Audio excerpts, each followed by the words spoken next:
Thank you, Berbice. Thank you for standing with us for so many years. Thank you for standing with us in the good times and in the bad times. These are the first elections that we are entering since 1992 from the opposition.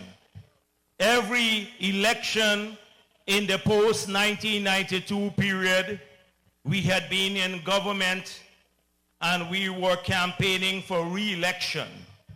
This one is from the opposition. But it doesn't feel that way because of the strength and energy and support that we have had from you, the people of Guyana, particularly Berbicians.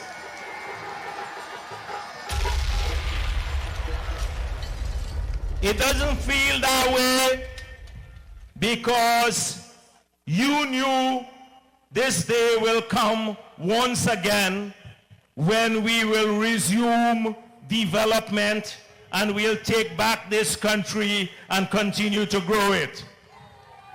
And comrades, trust me, I know about how it was. In the immediate aftermath of the last elections, 2015 elections, for months and months, people across Guyana, particularly those who supported us, were depressed. Some were inconsolable. Some you could not comfort. They cried. I had tons of delegations coming to me. People wanted, they were crying. They said, we'll never get back power in this country, given the history of the PNC, how they rigged elections in the past under Chedi Jagan. Many said, we have to leave this country. We'll never have a future again. And I said to them, our time will come again. And our time is coming again. And on March 2nd,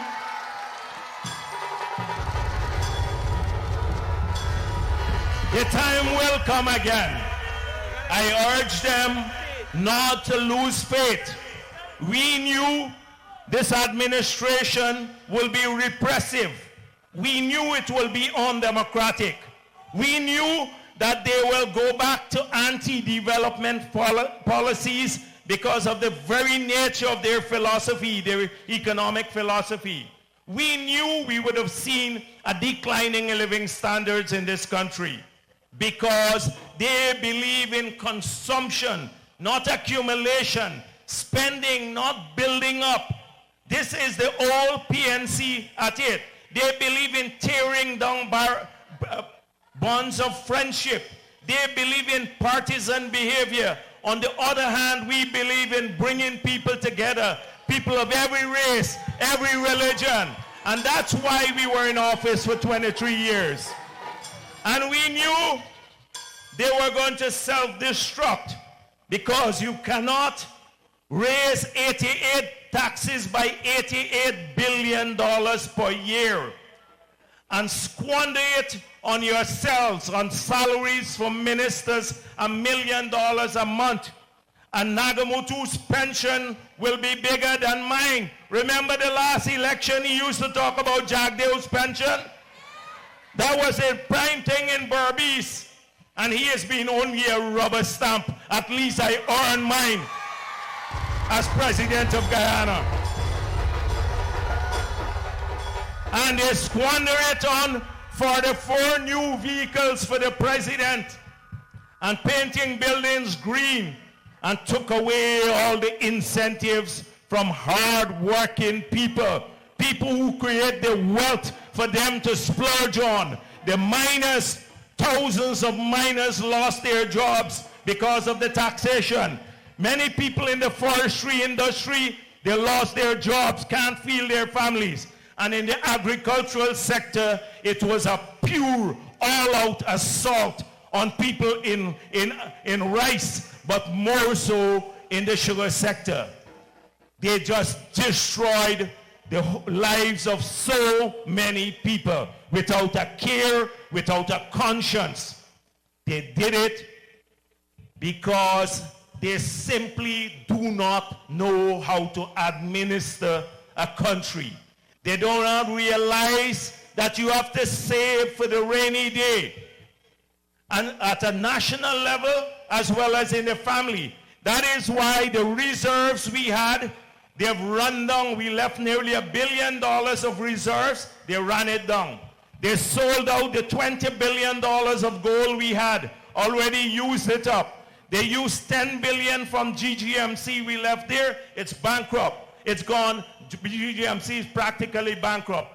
$5 billion from the Forestry Commission. It's gone. The housing fund had $8 billion. It disappeared. They're using up every single cent that we left there over the past year. And I said, if that was not enough, they had to impose all these taxes. This is their philosophy. In the meantime, you would think with spending so much money that they would do better for health care. You have heard this story here painted this evening.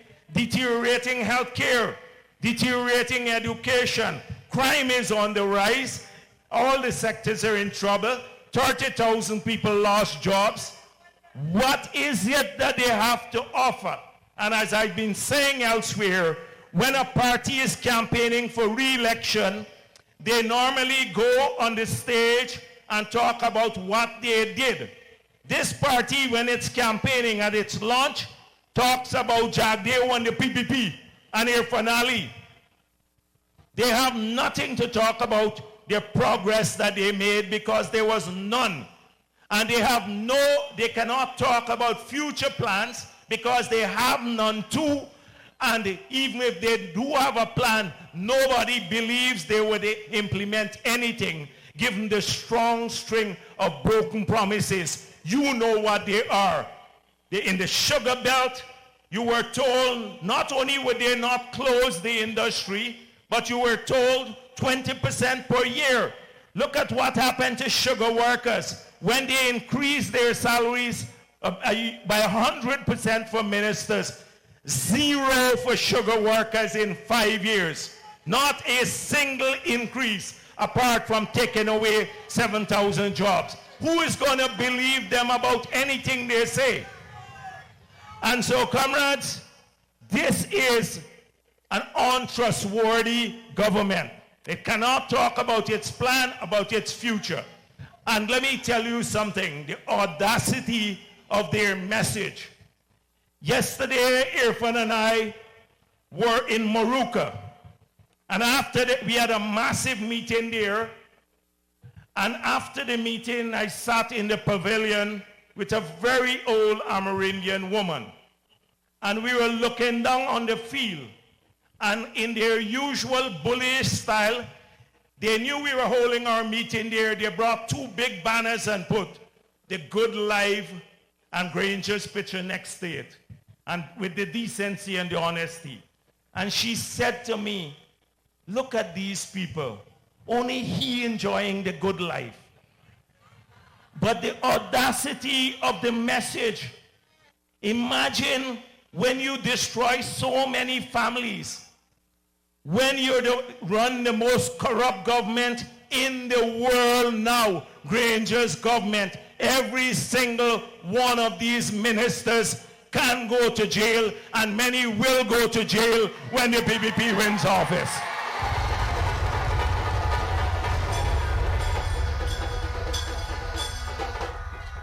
And you have the audacity to tell the Amerindians they're enjoying the good life when you took away 2,000 jobs from them too, and you destroyed their whole economy, things that they were relying from. It's just that they're so aloof. They're fossilized. This is a thinking like when Granger could in one day change his mind 4 times. By morning time, he said, I'm not naming no prime minister. I'm the president. I'll do that after the government, after I win power. By afternoon, he said, Ramjatan is the man.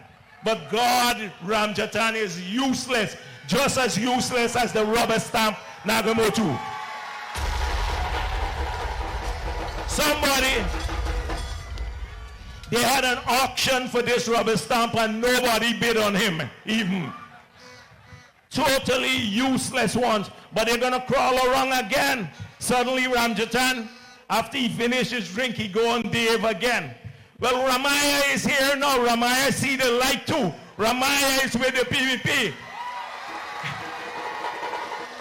Because many of them, and including Charandas helped to peddle the lies, and Ramaya too.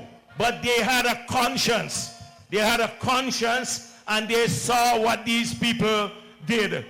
And they must have walked through Berbice and seen this suffering. And it's not just Port Morant or Blackbush Polder or Albion. It's Manchester. It's in Firish. It is in New Amsterdam too. It's in Tuckburg. In many parts. Glasgow, where sugar workers, black sugar workers were there too. Now they don't have a job.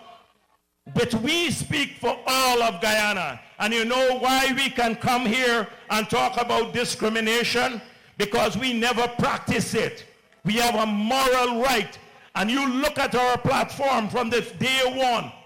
Our platform, the campaign message and the message of our party from its formation has been about one country party for all the people of Guyana. Amerindians, Afro-Guyanese, Indo-Guyanese, mixed people, Portuguese people, every race has a place in our party and has a right to make progress in the country. And we in the PPP Civic is the only party that can deliver this for all of our people.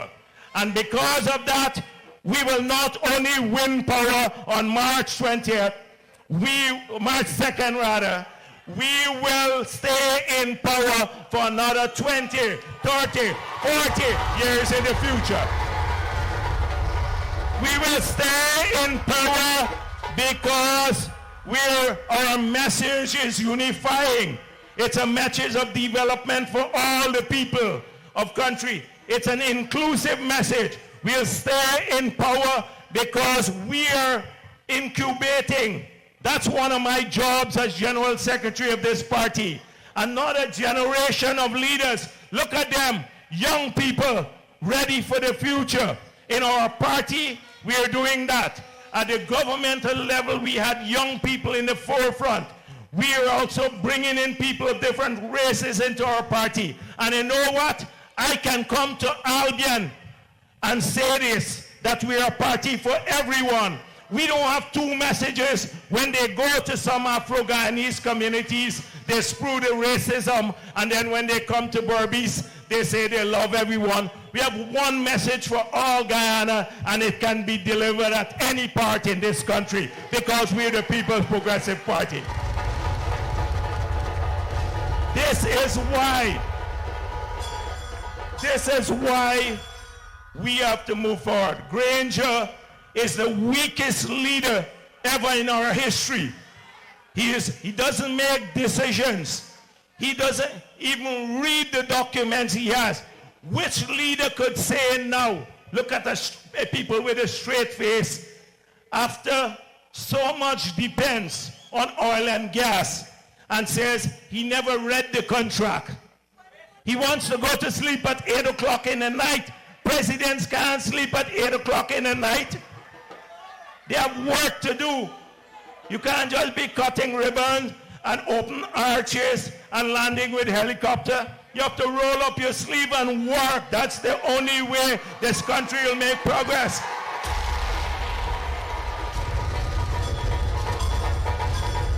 Do we want another low-energy president in this country? Irfan Ali, in spite of his size, you should see him on the cricket field. The fast bowler, and he bats well, and he runs well too. He has a ton of energy. That's what we need, comrade. We don't need a president who is aloof.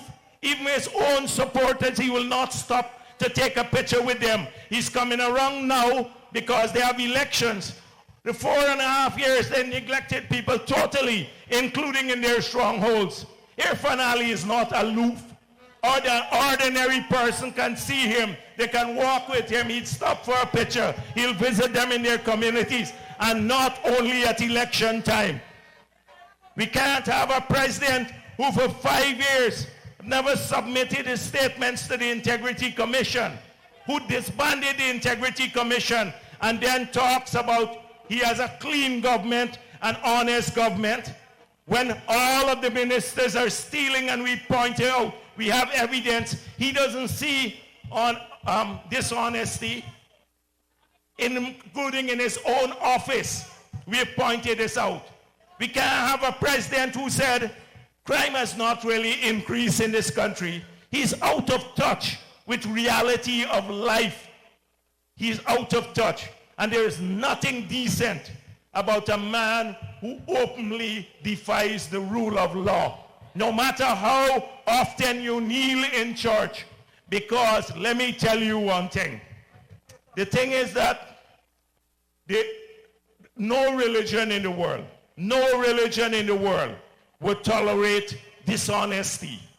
And to create images like that for PR opportunities when the reality of your government is totally different. So comrades, this is a useless leader. I'm saying it here again tonight, useless. They don't like to hear those words. Even his own people believe that. He was a failed, and remember, I pointed right here too, that this guy harbors dictatorial tendency right here at Albion the last election. I pointed this out. We saw its manifestation in his appointment of the chair of GCOM. We saw it in his refusal to accept the no confidence motion. And trust me, if he wins again, he's already signaled what he will do with the Constitution to set himself up for life. So he'll never have that opportunity. Today, I'm not going to speak much longer with you because I need you to listen to Irfan Ali. But let me tell you something, comrades. A lot is at stake. They will try to rig. You have to prevent, you have to come out in large numbers, not only today, but on election day. We have to make sure right across this country we win with overwhelming numbers. The last time, they won by 5,000 votes with all the stealing. This time, the local government elections last year, we won with 50,000 votes ahead of them. And this time, it gotta be more. There must be nothing indecisive about this victory. It must be a massive victory beyond even questioning. When they look at this figure, then there could be no challenge to the results. And that's why it requires work from every single one of you here. Every single one of you. Think about those mothers and the kids who have to come out of school who can't eat. I've seen hunger return to this country. It is shocking what they have done to our country. Shocking. And they have no heart about it. You can correct that. You have the power to do so. In your hands. Don't waste it. Make sure you mobilize. Let's bring everyone out and be prepared to defend our democracy. Because alternative is slavery in this country. We'd have to have more of our people like who I meet in New York now, who lost their jobs here, and they're hustling a living on Liberty Avenue in a small place. They're not happy.